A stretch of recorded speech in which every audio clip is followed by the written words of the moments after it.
Welcome guys back to another video. As you can see from the title, in this one we're going to diagnose the P2263 fault code, how to diagnose it, what it is caused by and how to fix it. And we are going to demonstrate it on this Mazda CX-5. So let me turn around the camera and tell you how to diagnose it, what to check and then how to fix it. So first thing first, this is not the car that we had that fault code on.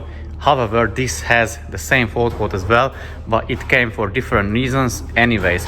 So how the story began, the owner came for carbon cleaning, and while he was here, when he arrived, he mentioned that he has another fault code, which was the P258B for the vacuum pump, which is this part. So I explained him that very likely this vacuum pump went bad because of the exhaust camshaft which sits in here. So the metal shavings gotten into the vacuum pump, damaged it internally, cannot produce vacuum. So I told him that needs immediate replacement. However, I would check, remove the valve cover and check the exhaust camshaft, and at the same time replace the injector washers and the valve cover gasket, because the washers, they should be replaced if you want to avoid oil pressure problems in the future. So we did so, and I was right, camshaft was worn. Also, as this customer, this client, he has the old exhaust pressure sensor. He had the old exhaust pressure sensor as well, was giving low values, so recommended him a replacement of that. Long story short, done the car, done the carbon cleaning, camshaft replacement, vacuum pump, exhaust pressure sensor, all that. Wanted to take it for a test drive. I didn't even leave the premises, the yard. All kind of lights, dashboard light, warning lights, like a Christmas tree.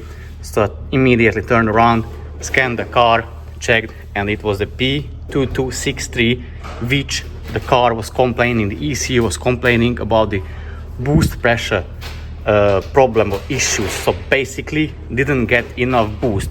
So we took it like we didn't approach, in my opinion, in the best way, because we basically wanted to enter or fix the problem in reverse order, so from the back door, if that makes any sense. So we wanted to enter the house through the back door. We didn't start it from the beginning. So let me tell you how we tried to diagnose it and then how we fixed it. So basically, I connected the scan tool, checked the values for the exhaust pressure sensor, because I noticed that even though we replaced the sensor, the values are still low. When I revved the car, the values didn't go over 130 kPa, which is low. So, but before I checked the pipe which sits underneath that sensor, the metal pipe. I checked it and it was clear. So I said to myself, maybe I didn't check it properly or something. So removed the sensor, checked it, tried to clean it. We started the car with the sensor off, so the pipe had free access or flow of air. Then I revved the car, then was checking the pipe and it was blowing out air. So that was okay. Then the next step, what we've done, we've tried to go further, because if the pipe was clear and the sensor was giving the values like accurately, meaning the gases don't get to the exhaust pressure sensor. So we realized that this is an air related issue, air related problem. It has a problem with the flow of the air. So the next step was to check the turbo. Let me show this flashlight. So what we wanted to see, you see that wastegate flap. What we wanted to see if that opens, because as soon as you open the car, as soon as you start the car, that flap should open and let gases, exhaust gases or air flow through it, and then it gets back to the engine. That's how it works. So we removed, as you can see, like this, we disassembled the car to this point, to this stage, removed the battery tray, fixed it back, the battery, like temporarily, started the car, and surprise, surprise, that flap was not opening. So that's why it didn't get the air. And also we noticed like the engine had a muffled sound, and when I was revving, when the car or the engine was fully assembled, we also noticed that this pipe, let me shine a light down there, that pipe which goes to the intake manifold, that was like squeezing. Every time I press the throttle, it squeezed. So vacuum was pulling, but the air didn't go through it or get to that pipe. So the engine was lacking air. So further, how we then proceeded? We have a separate or a spare of those solenoids, of that and that one. Basically they are the same. So then we started disconnecting them. We disconnected the first and the second, checked, still the same result. The wastegate wasn't opening. After that, we brought out the smoke machine. So we disconnected this pipe in here and tried to smoke test it if we see any vacuum leak. We didn't see any vacuum leak or like any smoke coming out from the pipes, so assume the pipes or the vacuum lines were fine.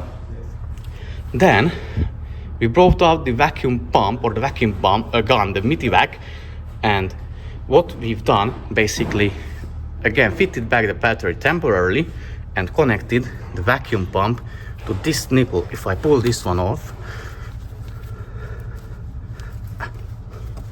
to this nipple, and then started the car, or I started the car, I can't remember, and it should have showed or pulled vacuum to it, because basically that's how it is working.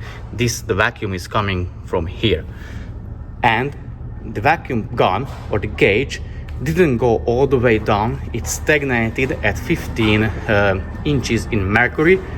We had another car on the other ramp, so we done the same test because we wanted to make sure that we are correct in our theory.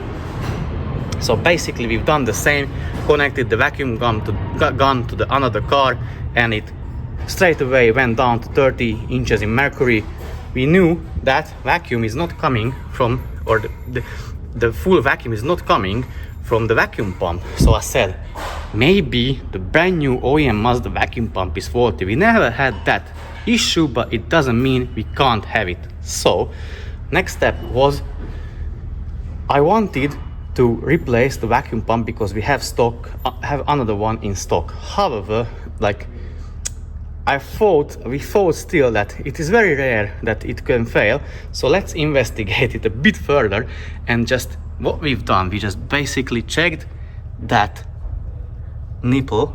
As you can see, let me try a different zoom.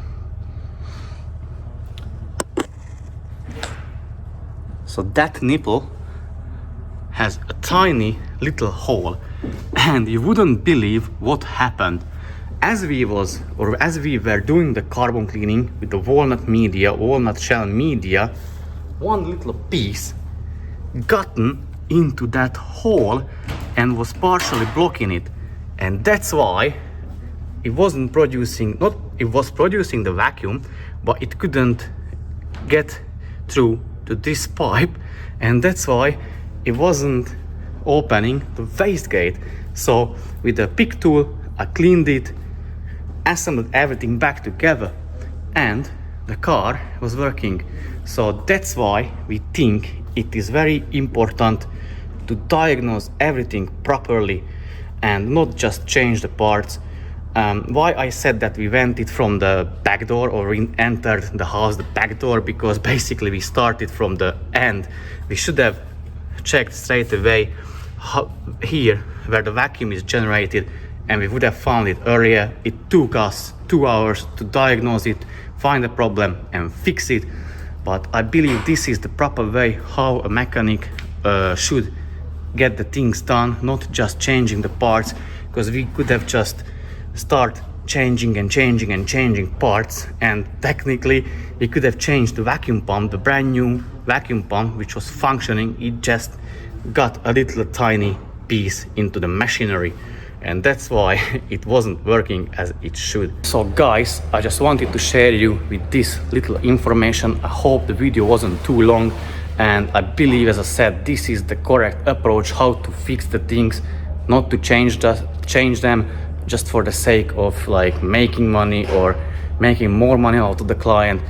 Get it done, get it diagnosed properly, and dive deep into the problem and have a logical approach to things. And as you could see, it took us 2 hours, and it was like a simple, easy fix, and like very absurd in the same time, that I wouldn't even believe myself that that could have happened, so that a little tiny piece of a walnut media shell could gotten into that tiny hole and partially blocking it, and then hence it couldn't produce enough vacuum and not let the wastegates to operate.